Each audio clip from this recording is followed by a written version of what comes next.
el principio de unidad bíblico, el principio de consagración bíblica, el principio de unificación, diga conmigo, siempre será la oración. Una iglesia que no ora jamás será unida. Una familia que no ora jamás se podrá unir. Podrá estar orando una persona nada más de la casa, pero si los demás no se integran a la oración, jamás sentirán ese apego, esa unificación al cuerpo de Cristo.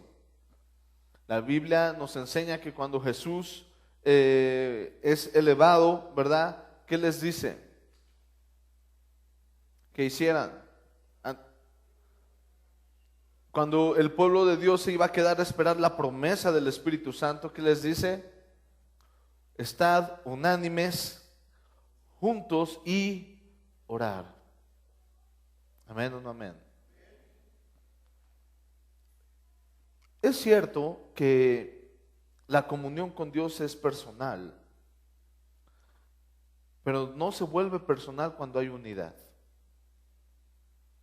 ¿Y qué será más importante en Cristo? Que tú tengas una relación personal con Dios o que tengas unidad con el cuerpo de Cristo.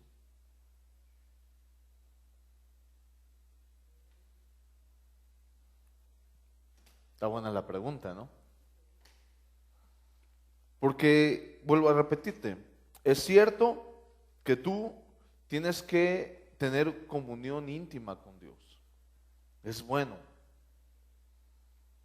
Pero me podrás decir que tú tienes toda tu vida orando, me podrás decir que pasas las 24 horas del día orando, pero jamás unificarte con alguien, y déjeme decirle algo, que esa oración no sirve.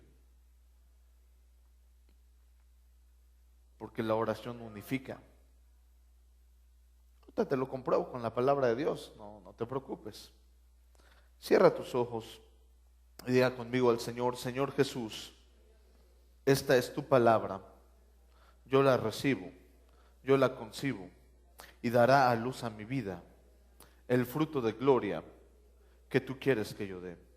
Dame un corazón entendido, dame la habilidad no solamente de escuchar tu palabra, sino también de vivirla. En el nombre de Jesús, amén. La puerta de la oración, ¿cuántos dicen amén? Mateo capítulo 6, versículo 6 dice: mas tú cuando ores, entra en tu aposento y cerrada la puerta, ora a tu Padre que está en lo secreto, y tu Padre que ve en lo secreto te recompensará ¿en qué? En público. Es decir, que el resultado de la oración, ¿dónde se mira?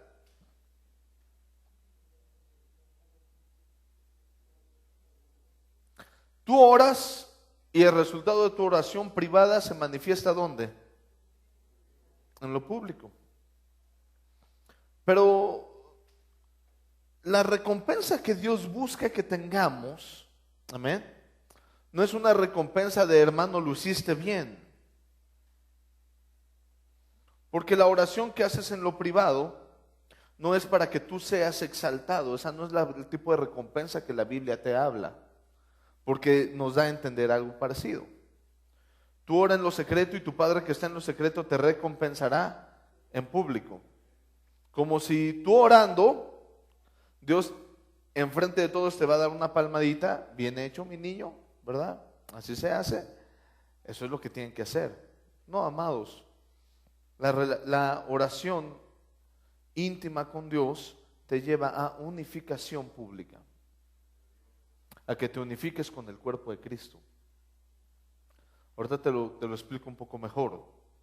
Porque cuando tú oras en lo secreto, empiezas a pedir a Dios, pero no para que Dios te exalte a ti, o para que Dios te recompense a ti, y empiezas a orar y dices: Señor, ayuda a fulanito, sana a tal hermano, ayuda a tal hermano, y entonces se ve publicada la gloria de Dios cuando Dios responde esa oración. La oración que tú hiciste en lo privado se ve reflejada en lo público, y esa oración nos unifica. Fue lo que oró Jesús. Nosotros tenemos que aprender cómo usar esta puerta de bendición. la oración es una bendición, que Dios deje un canal abierto, que Dios deje una vía de comunicación abierta entre Él y nosotros, amado, siempre será una bendición. Siempre será una bendición que Dios deje un canal abierto, una vía de comunicación abierta para que tú y yo extendamos nuestras sugerencias, ¿verdad? El buzón de sugerencias, de quejas, el buzón de peticiones, pero siempre directa entre tú y Dios, siempre será una bendición. Debe de ser una puerta que siempre debe de estar abierta. Amén o no amén. Escucha esto, la oración de un pueblo mueve el corazón de Dios. Un rey en la Biblia se casa con una mujer judía conocida como Esther. Algunos de ustedes conocen la historia. El rey hace un certamen de belleza y lo gana Esther y se casa con el rey. Y el rey dictamina una orden y dice que toda la persona que fuera judío o que tomara el nombre de Israel podría ser perseguida y esclavizada. Esa era la orden. Tenían dos opciones: o se iban de ese país o, ¿verdad?, eran esclavos en ese país. Y es una decisión grave, es una decisión muy difícil para toda persona que vivía en esa época y que fuera judío y que profesara la fe de Abraham, de Isaac y de Jacob. Imagínate que se diera un dictamen parecido. Tus tierras, todos tus sueños, todo lo que habías hecho, ya no importaba más porque te convertías en esclavo de ese país. Pero no fue que todo el pueblo de Israel oró a Dios, clamó al Dios de Jacob, al Dios de Isaac, al Dios de Abraham, y a través de una sola mujer intercediendo delante del rey, esposa del rey, ¿verdad?, hizo no que la decisión se quitara, porque es ley que lo que hablara el rey era inamovible, pero sí que diera otro dictamen. El dictamen era que se podían defender. Si tú te defiendes y le ganas, entonces a quien le ganaste se convertirá en tu esclavo. Hubo tanto temor en esa ciudad del favor y la gracia de Dios sobre ese país que todos se hicieron judíos. La Biblia dice que por temor a los judíos se hicieron judíos todos. Porque el clamor de un pueblo mueve el corazón de Dios. Tú podrás estar peleando una batalla espiritual, porque recuerda, amado hermano, que la batalla no es contra carne ni sangre. Hay sistemas que operan en este mundo, el espíritu del mundo, que te lleva al fracaso, que te lleva al divorcio, que te lleva al engaño, que te lleva al robo, que te lleva a tantas cosas, a la violencia, y es contra eso lo que estamos peleando. Amén.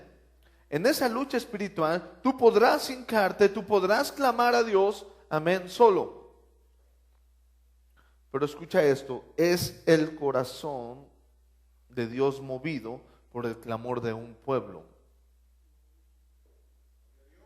Porque cuando Dios buscó uno solo que fuera justo, no lo halló.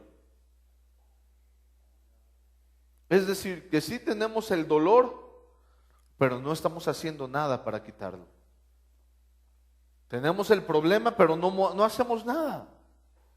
Creemos que las cosas mágicamente se van a solucionar. En una ocasión mi esposa me dice, me duele la cabeza. Le digo, ahí tenemos, le saqué el buffet, paracetamol, ¿verdad?, aspirina, naproxen, ibuprofeno, diclofenaco, ketorolaco. ¿Qué te tomas? ¿Qué te sirvo?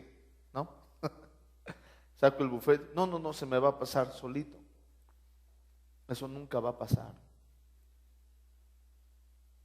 Eso jamás va a pasar, que se te quite un dolor solito. Tienes que hacer algo. O te tomas algo del buffet, u oras, o te metes a bañar, o duermes. Algo tienes que hacer. las cosas solitas no se cambian. Amén o no amén. Y así estamos nosotros en el matrimonio, así estamos en la familia, así estamos con nuestros hijos.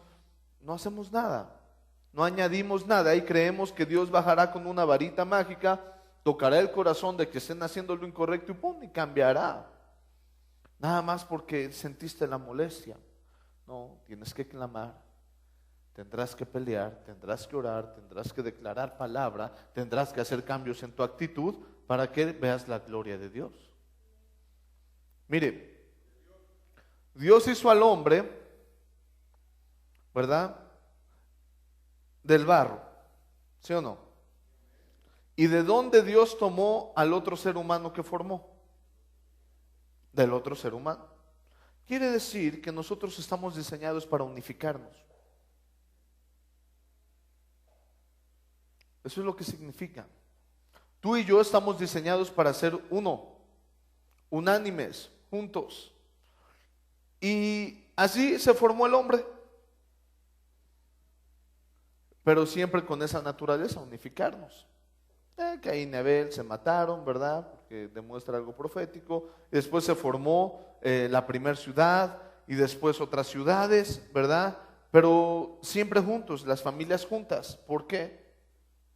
Porque nosotros somos seres diseñados para unificarnos. Cuando el ser humano decidió unificarse, Dios tuvo que desunirlo. Porque cuando el ser humano empezó a unificarse, se les ocurre hacer la Torre de Babel. Porque el corazón es malo. El hombre sabía que unidos podían alcanzar algo. Y empezaron a hacer una torre. Lleguemos hasta donde está Dios. Entonces Dios, viendo el corazón del hombre, tiene que desunirlos. Y les quita la unidad cambiándoles el idioma.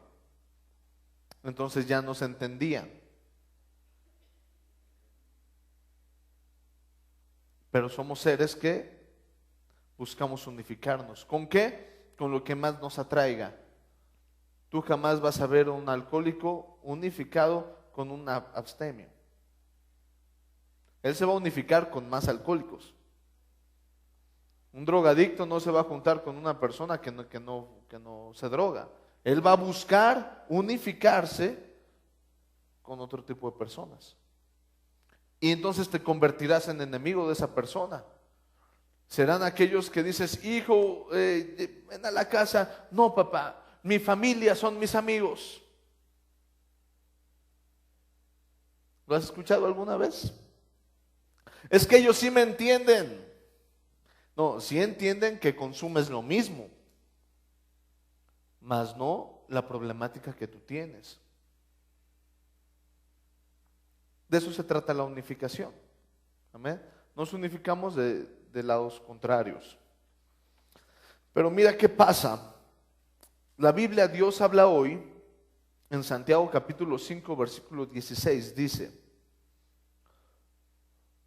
por eso, confiésese unos a otros sus pecados y oren, ¿qué dice? Por eso confiésense unos a otros sus pecados y oren unos por otros para ser sanados. Y no está hablando de una sanidad física, está hablando de emociones. Para que sean sanadas tus emociones, deberás de decirle a tu hermano la falta que le cometiste y que él ore por ti y tú por él, y sean los dos sanados. Amén. Pero escucha esto: la oración fervorosa del justo tiene mucho poder. Mire esto, en la versión Reina Valera: confesaos vuestras ofensas unos a otros y orad unos por otros para que seáis sanados. La oración eficaz del justo puede mucho. Es importante la unificación en oración. Es vital para ganar toda batalla. Y esto se va a mover a través, diga conmigo, de la gracia. ¿Cómo activaremos este poder en la iglesia? Porque dice que la oración eficaz del justo, ¿qué? Puede mucho. O la oración ferviente tiene mucho poder, ¿verdad? Y yo se los he dicho muchas veces en el púlpito, una oración no respondida siempre será una tragedia espiritual. Tú oras y Dios no te responde, ¿verdad? Se debilita tu fe, se muere tu ánimo, se te quitan las ganas de orar. Y no es que Dios no la haya respondido. Dios es claro, pides y no recibes porque pides mal. Pero pastor, ¿a poco será malo lo que estoy pidiendo? Quizás sí. No sé qué estás pidiendo. Quizá no sea el tiempo. Pero lo único que sí sé es que una oración no respondida siempre será una tragedia espiritual.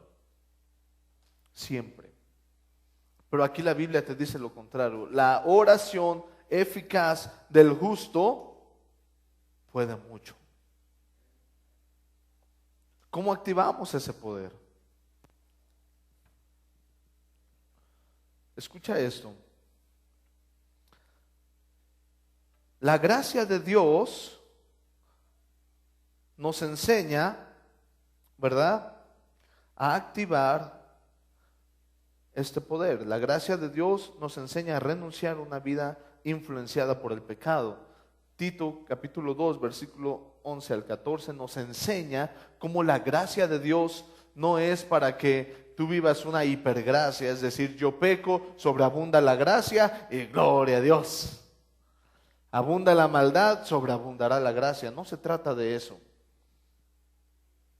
Nos enseña en este capítulo cómo opera la gracia de Dios y de esto depende la oración. De la gracia de Dios.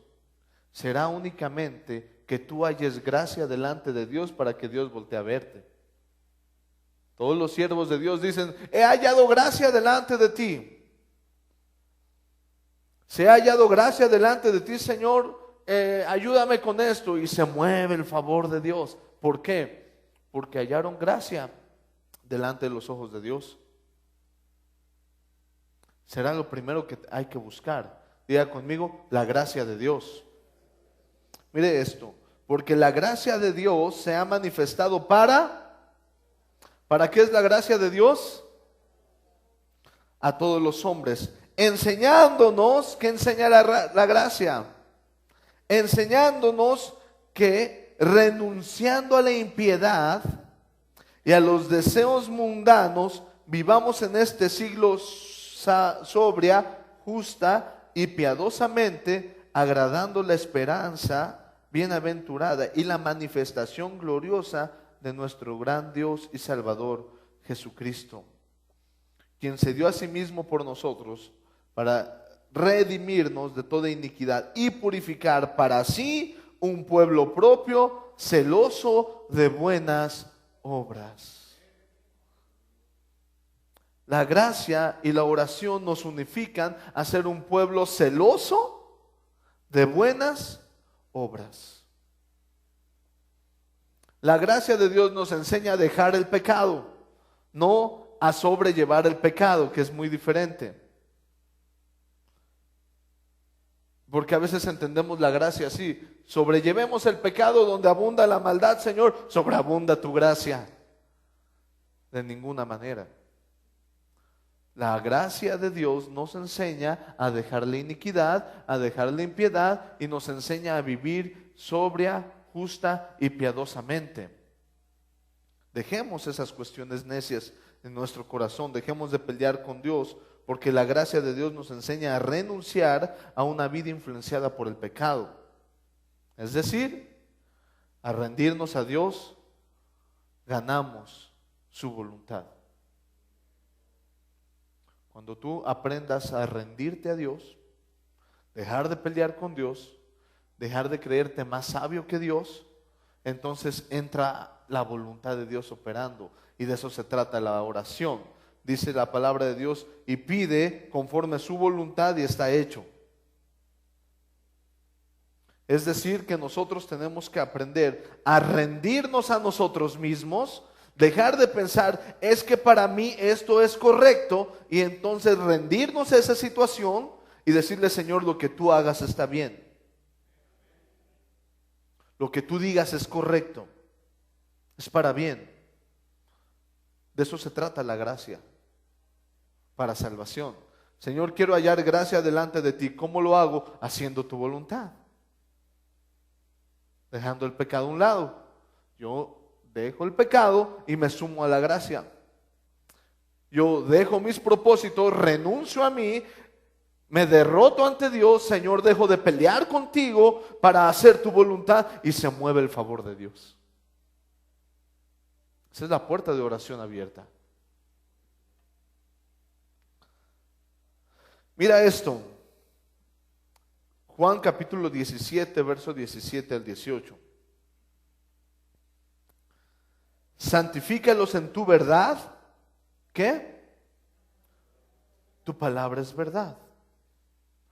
¿Qué refleja la palabra de Dios?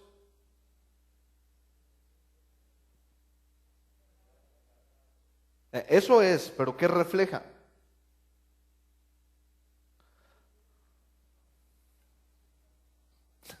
Está bien, es capciosa la pregunta. La palabra de Dios expone la voluntad de Dios. ¿Sí o no? ¿O no? La palabra de Dios expone la voluntad de Dios. Señor, ¿qué quieres que haga? Perdona. ¿Qué quieres que haga? Haz aquello, ¿no? Vive sabiamente. Y eso es la voluntad de Dios. Y entonces cuando tú vives la voluntad de Dios, que es verdadera, te santificas. Padre, santifícalos en tu verdad. Tu palabra, tu voluntad es verdad. Es decir, viviendo la voluntad de Dios somos santificados en esa verdad. Amén o no amén. Y refleja algo interesante aquí. Como tú enviaste al mundo, como tú me enviaste al mundo, así yo los envío al mundo. Oh. Mira la importancia de la oración. Mira la importancia de hacer la voluntad de Dios y santificarnos en su verdad, apartarnos en su voluntad. Dice que de la misma forma en la que Jesús fue enviado al mundo, nosotros también fuimos enviados por Jesús al mundo. Entonces veamos cómo hemos sido enviados al mundo. No tenemos ninguna ventaja sobre el diablo hasta que recibimos a Jesús. Lo mismo tenía el Padre. Jesús no tenía ninguna ventaja contra el diablo, a tal punto que los padres de Jesús tuvieron que cambiarse de ciudad porque les mataban a su hijo. Amén o no amén.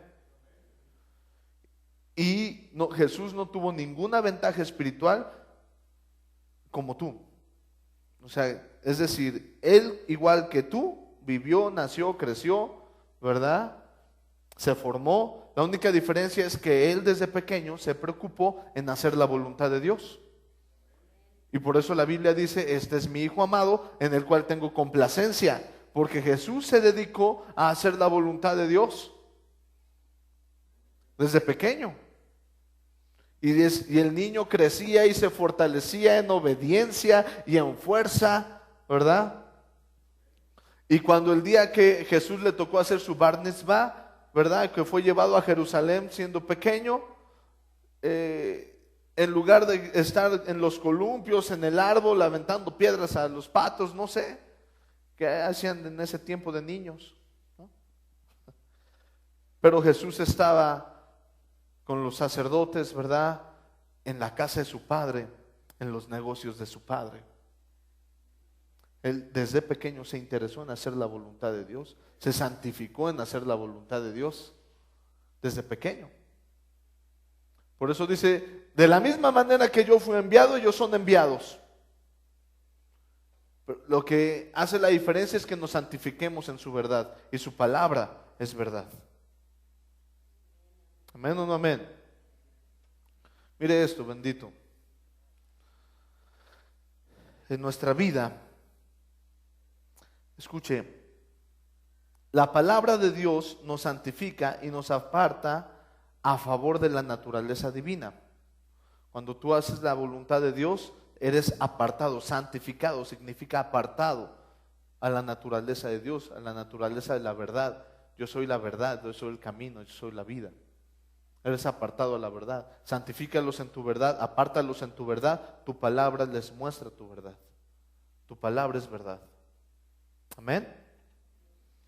Y entonces viene abierta la puerta de la oración con Jesús en Juan capítulo 17, versos 20 al 21. Mas no ruego solamente por estos, sino también por los que han de creer en mí por la palabra de ellos, para que todos sean como tú, oh Padre, en mí y yo en ti. ¿Qué hace la oración? Que también ellos sean uno en nosotros, para que el mundo crea que tú me enviaste. Y cuando tú oras, ¿con quién te unificas primero? Con Dios. Y cuando yo oro por la necesidad de mi hermana, ¿con quién me unifico? Con Dios y con ella. Y cuando oro por la necesidad de muchas personas, ¿qué estoy haciendo? Me estoy unificando. Yo me estoy unificando. Y cuando el pueblo se unifica, cuando el pueblo clama a Dios, se escuchan palabras como Dios le dijo a Moisés: levántate, Moisés, he escuchado el clamor de mi pueblo y sácalos de su esclavitud. Y tú vas a ver en el libro de Jueces cómo Dios dice: ha llegado ante mí el clamor de mi pueblo, así que levanté a tal juez para que se levantara e hiciera justicia. Porque es el clamor de un pueblo que mueve el corazón de Dios.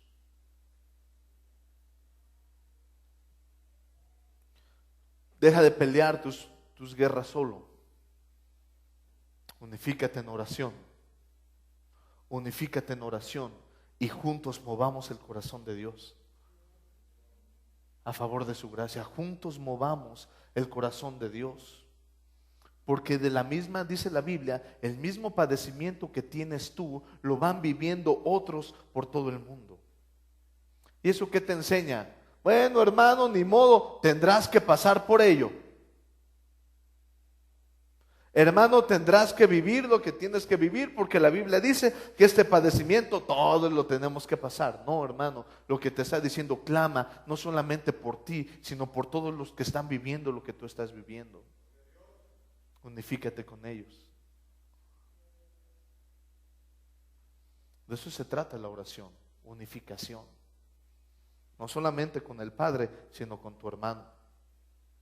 Amén. Vendrán muchas vivencias y vendrá un gran llamado para unificar los propósitos de la iglesia, es decir, pensar en la misericordia. No, ¿por qué no oras por el hermano? Se lo ganó, tendrá que vivirlo. No, hermanos, ese es un pensamiento malvado.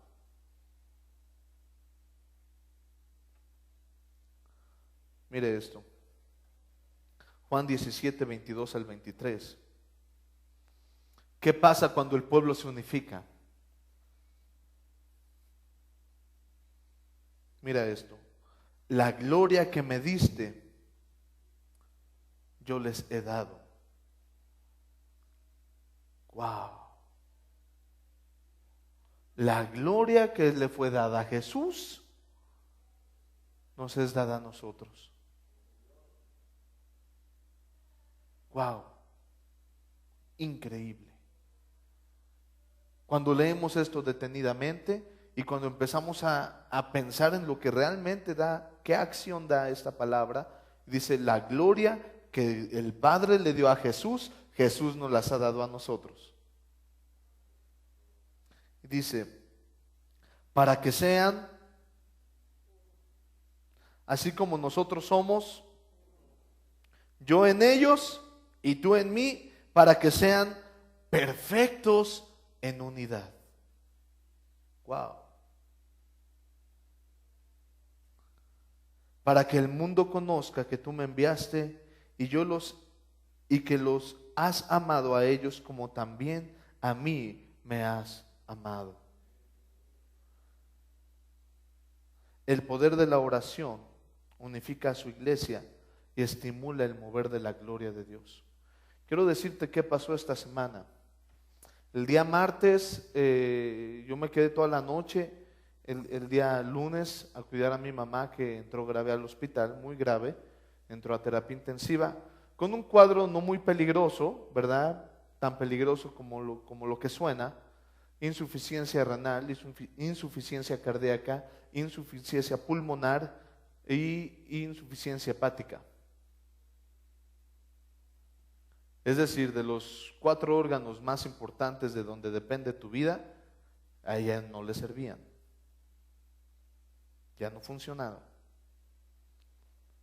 El oxígeno normal en el cuerpo es 96, 94% de oxígeno en el cuerpo. Ella solamente alcanzaba a recuperar un 70% en su cuerpo. El dióxido de carbono normal en el cuerpo es el 40%. Ella tenía un 70% de dióxido de carbono, es decir, ya no estaba oxigenando bien su cuerpo. Y la noticia del médico fue: Señor, dependiendo cómo salga este estudio, gasometría se llama, voy a tener que intubar a tu mamá. Eso es muy malo, porque en el cuadro que tiene insuficiencia renal, insuficiencia cardíaca, además creo es diabética, y insuficiencia cardíaca, pulmonar, renal, hepática, y ya intubándola, pues nada más sería cuestión de tiempo. Voy avisando a tu familia. Eso fue a las 6 de la mañana. Se mandó un mensaje. Se activaron a 300 personas para orar. 300 personas empezaron a unificarse en oración. Gente de Querétaro, gente que nos conoce en el ministerio, hermanos líderes de la iglesia, se corrió la voz, ¿verdad?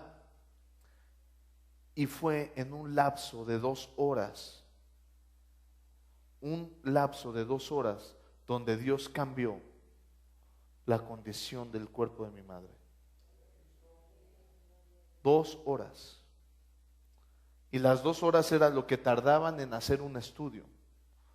Porque Dios, cuando todo el pueblo empezó a moverse, cuando todo el pueblo empezó a clamar a Dios por la vida de un profeta, por la vida de un siervo de Dios, cuando todo el pueblo empezó a clamar, Dios ya conocía la situación, solamente quería ver a su pueblo moverse.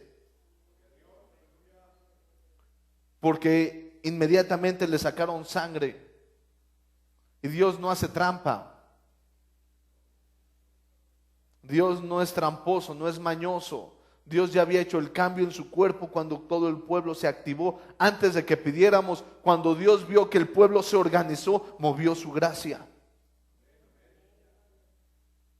Sacan sangre, pasan las 2 horas, me manda a hablar el médico y me dice: pues bueno, sabías la condición que tiene tu mamá y mejoró. Yo creo que en 2 días la doy de alta. Y así fue. Pasó un día más, el día, creo, sábado, ¿verdad? Este sábado fue dada de alta, con un diagnóstico totalmente diferente. Ya la insuficiencia renal ya no era crónica, ya era aguda, y además era que se desinflamaran esos riñones para que empezaran a trabajar. Los pulmones, cuando no tenían una capacidad de oxigenación del 100%, del 94%, se va la señora sin oxígeno. Ella tendría que tener oxígeno las 24 horas del día, pero ya no. Nomás están esperando quitarle la vesícula que tiene la peña de Bernal ahí adentro, ¿no? Había que sacársela. Y los médicos están esperando, pero el médico me dijo: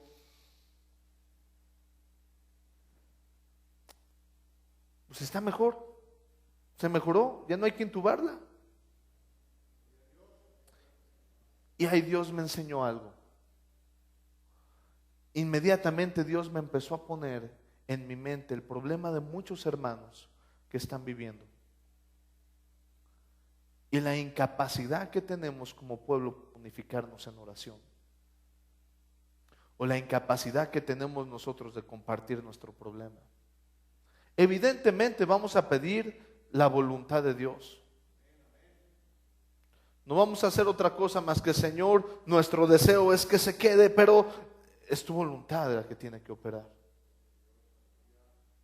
Yo recuerdo cuando saqué el proyecto de la iglesia, y quiero decirle, hermano, no sé si por incapacidad de las oraciones, o si sí oraron o si no oraron, pero el proyecto se está cayendo. Y eso está bien, porque eso me enseña qué tan desunificados estamos. Se pide que oremos aquí y vienen los hermanos de allá a unificarse con nosotros. Se pide que oremos allá y de aquí nadie se mueve para ir para allá, porque está muy lejos. Y eso nada más me habla a mi corazón, sin afán de regaño a nadie, ¿verdad? Es una falta de unificación con el cuerpo de Cristo, y eso está mal. Eso no es correcto. Si nos unificáramos, si 300 personas se unificaron por el amor que le tienen a esa mujer, mi madre, porque es sierva de Dios, se unificaron y movieron el corazón de Dios a tal mover que vimos en la mañana que a Dios le pertenece ese cuerpo, y si Dios le quiere quitar la vida, se la quita, y si Dios le quiere dar vida, se la da. Y vimos que Dios nada más tuvo que hacer, ya, es suficiente. Que se mueva. ¿Por qué pudimos mover el corazón de Dios para algo imposible para los médicos y no podemos mover el corazón para el problema que tú tienes? Sea de salud, sea familiar. Si Dios es capaz, si la oración del justo puede mucho. ¿Por qué tenemos que ir arrastrando problemas y problemas y problemas si con orar a Dios es suficiente para ver cómo se mueve su gracia, cómo se mueve su gloria?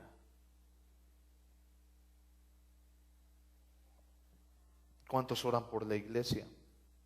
¿Cuánto oras por la iglesia? ¿Cuántos oran por el pastor? ¿Cuánto oras por él? ¿Cuántos oras por los copastores? ¿Cuánto oras por ellos? ¿Cómo te unificas con los hermanos que tienen algún problema de salud, algún problema familiar? Evidentemente muchos serán cuestiones de actitud y que Dios tendrá que hablarnos. Muchos problemas que vivimos son rebeldías nuestras, pero Dios tendrá que hablarnos, y Dios no te va a hablar si no le buscas, si no te unificas con Él y si no te unificas con tu hermano, porque la gloria que recibió Jesús, esa misma gloria hemos recibido nosotros. Es decir, que no es por falta de poder, es por falta de unidad. Porque ¿cuántos milagros no hemos visto aquí? Es más, creo que ya ni podríamos contarlos. Han sido, yo pastoreando aproximadamente 9 años. Y 9 años, y desde antes que hemos visto la gloria de Dios en muchas formas, de muchas maneras y con muchas personas. Ha sido muchísimo lo que Dios ha hecho. Entonces, ¿será falta de poder? ¿O es falta de unidad? Unifiquémonos. Yo creo fervientemente que hoy pueden cambiar las cosas para bien en la iglesia. Yo creo fervientemente que podemos unificarnos a los planes de Dios a favor del reino de los cielos. Creo que sí podemos como siervos. Creo que sí podemos como hijos. Porque la misma gloria que recibió Jesús nos las ha dado a nosotros.